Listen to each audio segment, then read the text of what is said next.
You received a call from an inmate at the Department of Corrections. This call will be recorded and monitored. If you wish to block any future calls of this nature, dial 7 now. To accept this call, press 5 now. To decline this call, hang up. Hello, Renee. How's it going? Oh, yeah. The same old, but we're making progress. So as long as we keep fighting, I am very happy. Yeah. I've been watching the news broadcast and reading social media and just catching up on stuff, even talking to other people. And it does seem like that. I mean, that we are a naturally violent group of people, and fighting that violence and restricting it and getting away from our natural tendencies to do wrong, that's a battle. And the thing to celebrate isn't the fact that we're heroes and we keep battling these things. It's just that we can resist the urge to commit crimes. And if you get through the day without doing anything that's destructive to yourself or other people, that's something to be thankful for. And I know it's something we expect from people, but we battle this every day, every minute of every day, actually. And just seeing this stuff, well, yeah, it is a condition, actually. When you notice or become interested in something, and then you start noticing it everywhere, it's not that there are suddenly more of them. It's that your brain is now tuned in to spotting them. It's the Bader-Meinhof phenomenon, or frequency illusion. So we're seeing a lot of these violent crimes because our brains are more aware of it. We're tuning in to something that was drawn to us. And that's like a selective attention. Once something becomes important to you, your brain unconsciously scans for it. You filter out a lot of background info every day. And now your brain tags this event or this object as meaningful, for it stands out. And then you get confirmation bias every time you notice this event or this item. Your brain takes it as proof that they're everywhere. And you don't pay much attention to all the other events or objects in your life because they don't match what you're tuned into. And I can see that a lot in the criminal mind, especially with social media. When I was growing up, there was usually one big major event that we talked about, like the water cooler conversations. So if there was a 5-car pileup on the highway, it would be on the news, be in the newspaper, be on the radio, and we would talk about it until something else came along. But now with social media, people all over the world can talk about somebody that was stabbed on a bus. And it could have happened in Ireland, could have happened down the road, could have happened 2 years ago. But they're plastering it all over social media. And now people are paying attention to that. And they're going back through social media and looking up other events that are similar. So their mind is just focused on that. And I would really like to see social media used for what really appeals to me. A lot of there's comedians on there, and there's little events with people's family. You like have 60 seconds a remaining. child opening up a birthday present and the reaction on the face or something.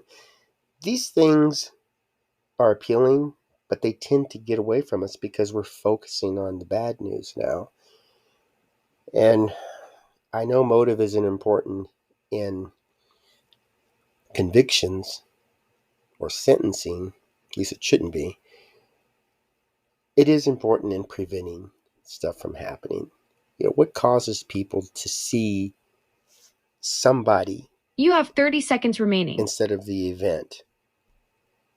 If you go on social media and you start talking negative, are you the bad person or is the things you're talking about the bad things?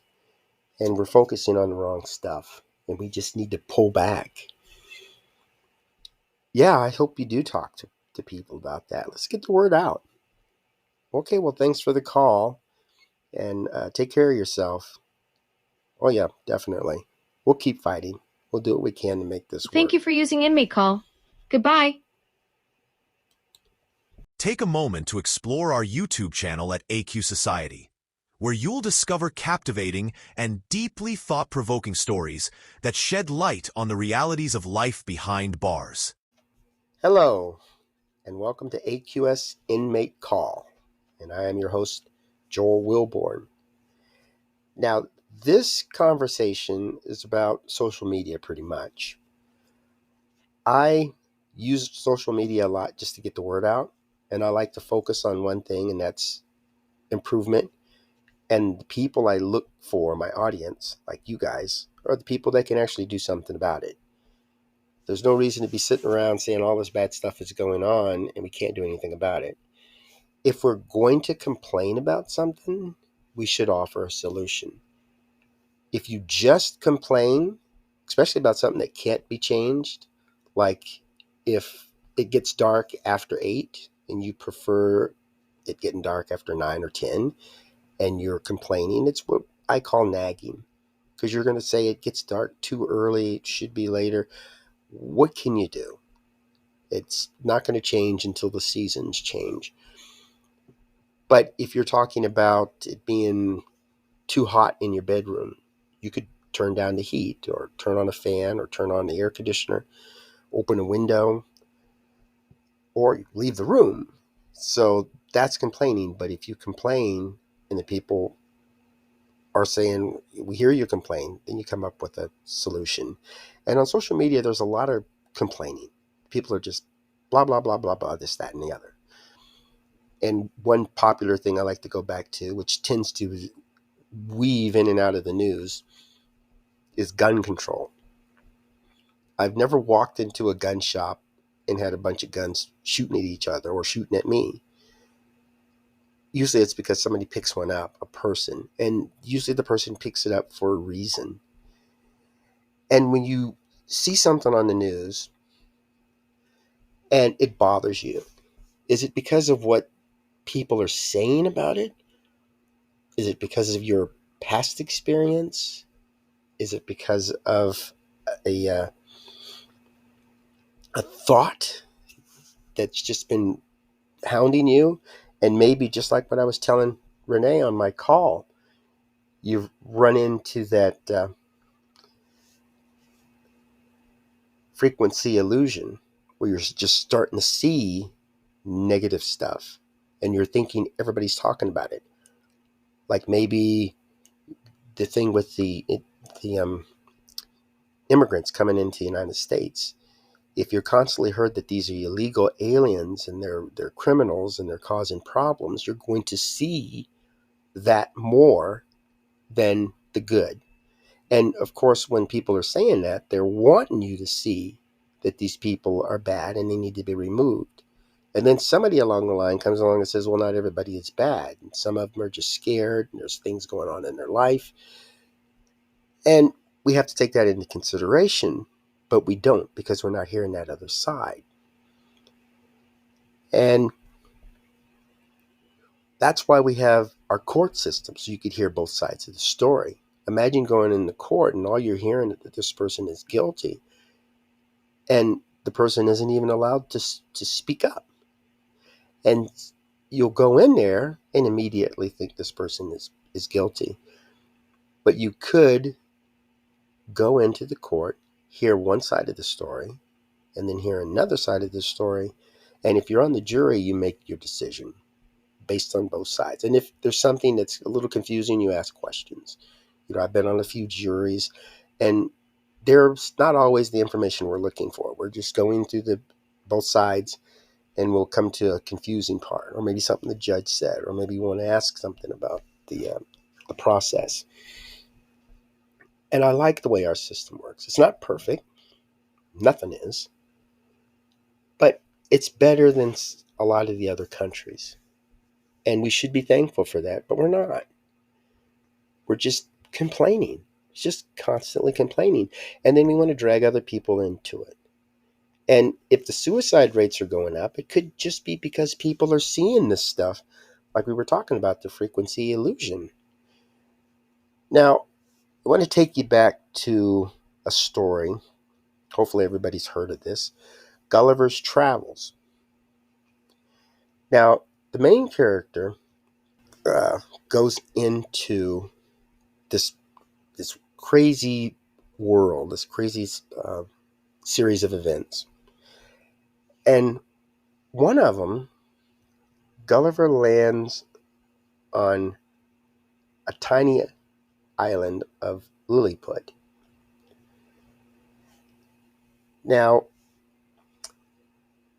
part one of Gulliver's Travel, A Voyage to Lilliput, Gulliver washes ashore in Lilliput, a land of 6-inch tall people. He learns that Lilliput is embroiled in a bitter decades-long war with its neighboring empire, Blefuscu. The conflict's absurd origin traces back several generations. Now, traditionally, the Lilliputians and their ancestors broke their boiled eggs at the big end, and this was seen as primitive or natural way. One day, the emperor of Lilliput's son, the crown prince, accidentally cut his finger while breaking an egg at the big end.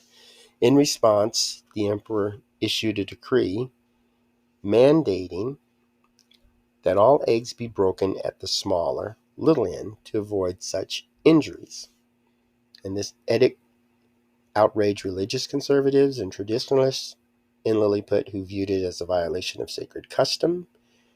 They even cite a holy text that's all true believers break their eggs at the convenient end. 11,000 big enders, those favoring the large end, refused to comply, leading to rebellion, exile, and eventual war. And the exiles fled to Blefuscu, which adopted big Indian cause, and the two nations have since fought for 36 years, or moons in the Lilliputian time, resulting in countless deaths, naval blockades, and religious schisms all over this trivial difference.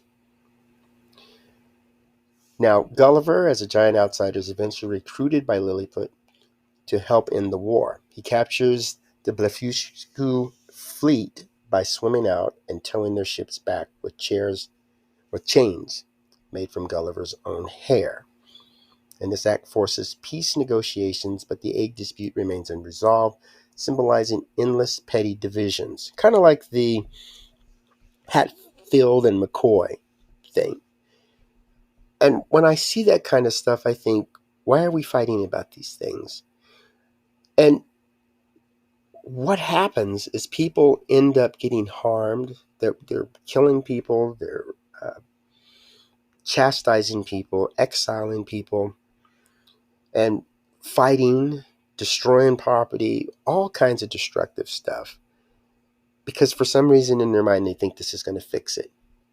And a common thing would be gun control.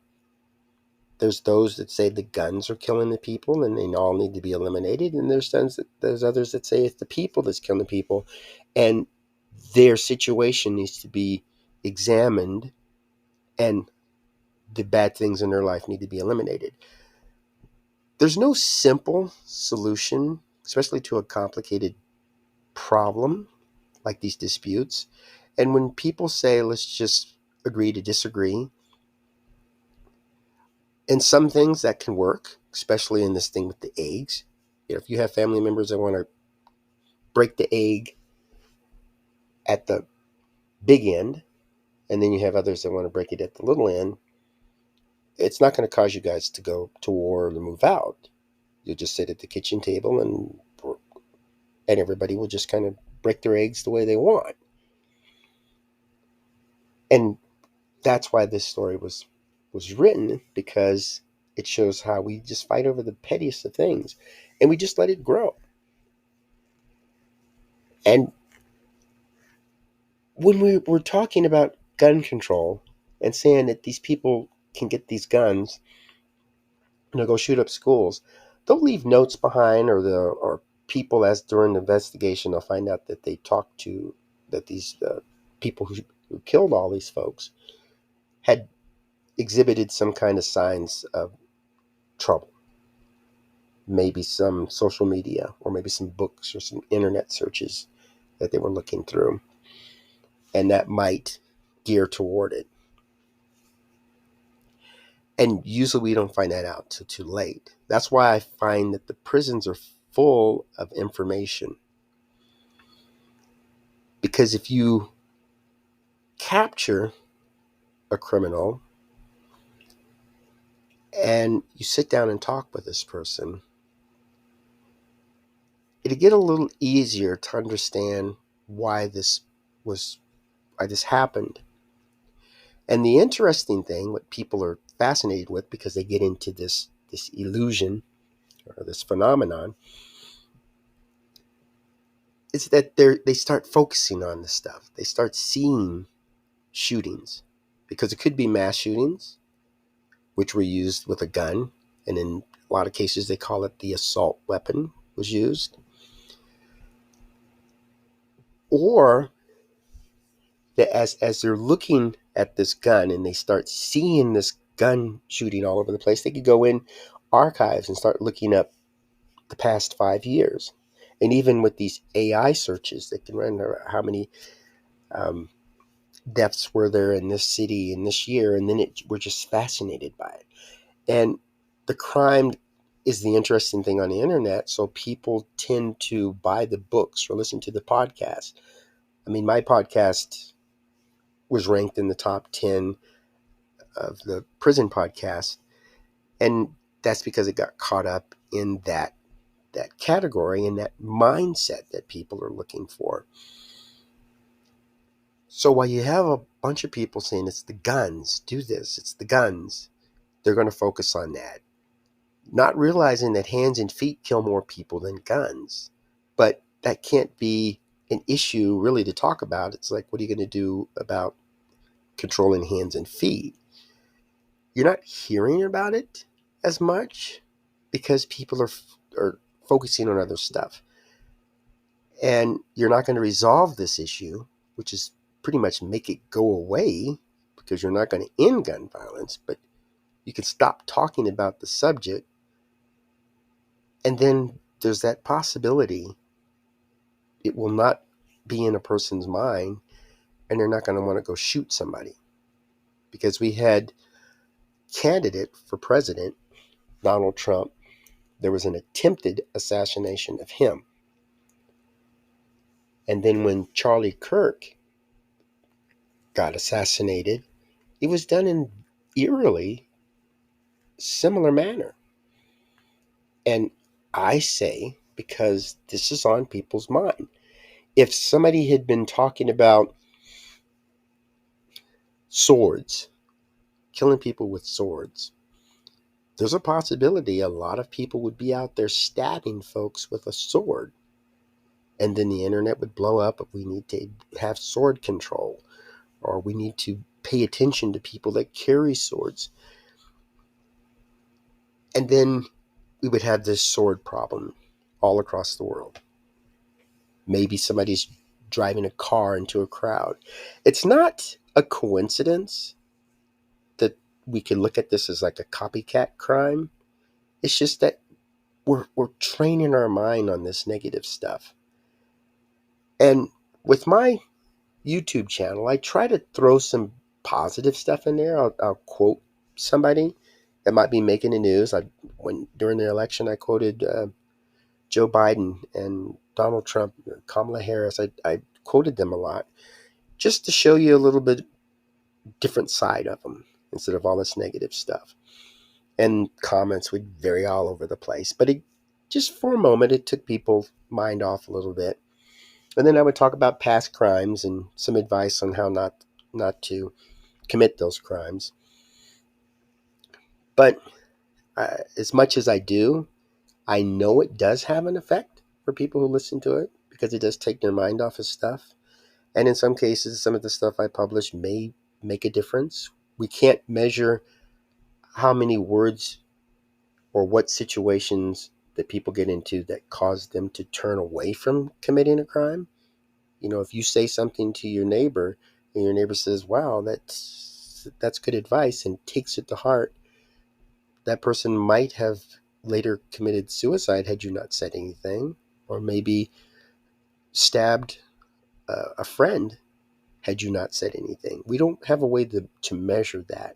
Only when the negative effect occurs. And I think social media is just being abused by people. There's people that hardly ever leave their home. They'll just sit in there reading stuff on the internet and manipulating AI. And it's causing them to think in a very destructive way. And when we talk to people,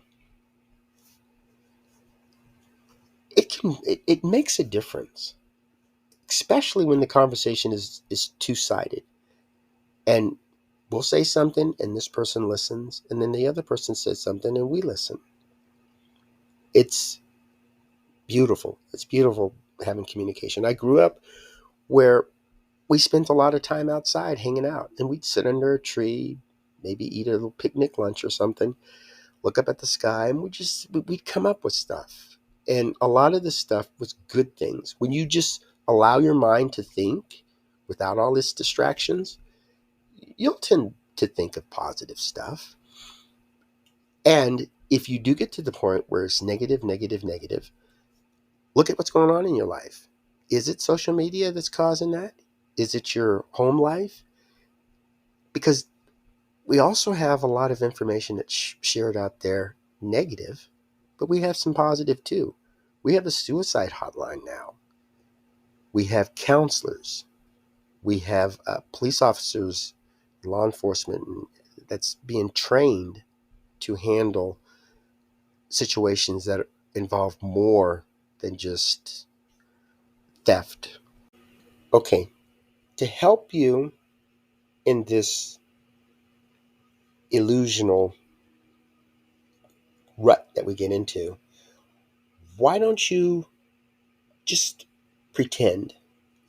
Go back to when you were a child, and you would create things in your mind to bring happiness to yourself, an imaginary friend, or you would relive a story that you enjoyed. You maybe read a Dr. Seuss story and you went out and you played the parts just to feel good.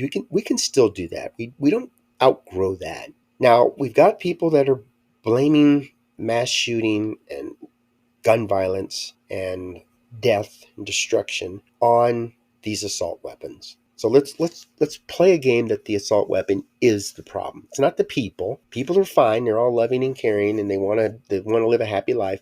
But you throw an assault weapon in there, and suddenly things are different. And if it wasn't for the assault weapon, everybody would have this wonderful life. So we can pretty much put all blame on the assault weapon. Let the people out of prison and lock up these assault weapons, destroy them, get them out of the way. So let's use that philosophy that they have. The assault weapon is the problem. So when you watch a news broadcast or you read something on social media where somebody is blaming something, all these people are neo-Nazis. They're violent and destructive, and they want to harm you. Think of the assault weapon game. Where's the object? What should you focus on? It's not the people, right? It's the object. It's the assault weapon that's causing it. So you hear this news, and this person is usually, when you watch TikTok, you'll see somebody sitting in their room, their office, with their headsets on, telling you, the audience, their opinion, which is fantastic in the United States. So these people are saying, all these folks, they're these neo-Nazis, and we need to watch out for them, and crime is on the rise because of neo-Nazis. We'll change the name, assault weapon. All these assault weapons are neo-Nazis. Because it's not the person. Remember, take the person out of the picture. Whenever you hear that a person committed a crime, replace it with assault weapon. So instead of your anger, instead of your illusion going toward people, maybe people that have the a red and white and black outfit on, the colors of the Nazi symbol. Instead of seeing these people as the evil thing, the Nazi, you see the assault weapon. So you go into a store, we'll say a gun store, and if you see an assault weapon, that's the evil one. Not the people who's selling it, not the people who's buying it, the assault weapon. Could you train your mind to do that? Could you train your mind to actually blame the assault weapon for every ill-gotten crime ever committed? It's the assault weapon, not the people. When you listen to these podcasts or you see these videos, take the person out. Put an object in there and attack that object. I know back in the day, there was book burning. If somebody got angry that there was books on communism, they'd want to take all the books about communism off the shelf, particularly that book that was causing them to have the problems. So let's say it's Communism for Dummies. Let's say that's the book. And they're burning all these copies of Communism for Dummies because they're associating the bad behavior of communism with these books. So you go out and you see these books and you just want to kick it, and stomp on it, and stab it, and throw it in the flames, burn it. It's not the people. And as bad as that is, it will take your focus off of harming somebody. If you just get to the point where you're so angry, you're not going to blame the person who's given the podcast for these problems. You're going to blame the assault weapon. And maybe we can calm down just a little bit, because we're not going to go climb up on a rooftop and fire a weapon. We're not going to bust down the door in a crowded room and start lobbing off bullets, because we'll be holding the object that's causing our sadness, our pain, our that's drawing our anger. It's the assault weapon. So take that assault weapon and get rid of it. If you have an issue with something, communism, Nazism, fascism, any ism like that, or a political party, don't blame the people. I mean, if anything, you could blame the party. You could say this particular political party is just bad, but take the people out of it. Just write it on a sheet of paper, political party A, and crumble it up and throw it in the trash can, because the party is the issue. It's the party that kills people, not people. It's the idea that kills people and not people. Take the people out. Don't harm the people. They are innocent bystanders. They're not the problem. The problem is what's causing your anger. It's not the people. It's the assault weapon. It's the item. Why not focus on something like that? We tend to pull people into the picture when they don't need to be there. When we are expressing ideas can change. And words, you grew up knowing that sticks and stones can break your bones, but words can never harm. You've heard that phrase, I'm sure. Think about that one. That particular tool was designed to help people withstand criticism and name calling. That's the big thing, like bullying. And having that under control so that people are lobbing all this critical words at you and you're not affected by it, it gives you a little bit of strength. It gives you a little bit of control. But what it fails to understand is that there's usually somebody saying it, and the people get angry at the folks that are saying it, the bullies. But they have no control over you.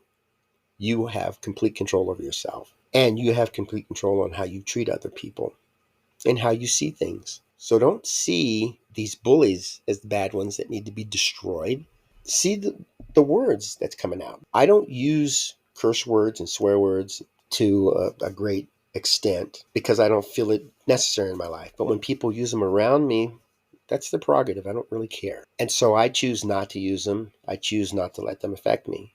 As a matter of fact, if you were to ask me how many times I heard a certain word yesterday, I wouldn't be able to tell you. And I don't know how many people listening to this would be able to give a number of something that happened yesterday that really bothered them. Maybe they will say they heard about a mass shooting. How many times did they hear about that mass shooting? How many times did they notice it?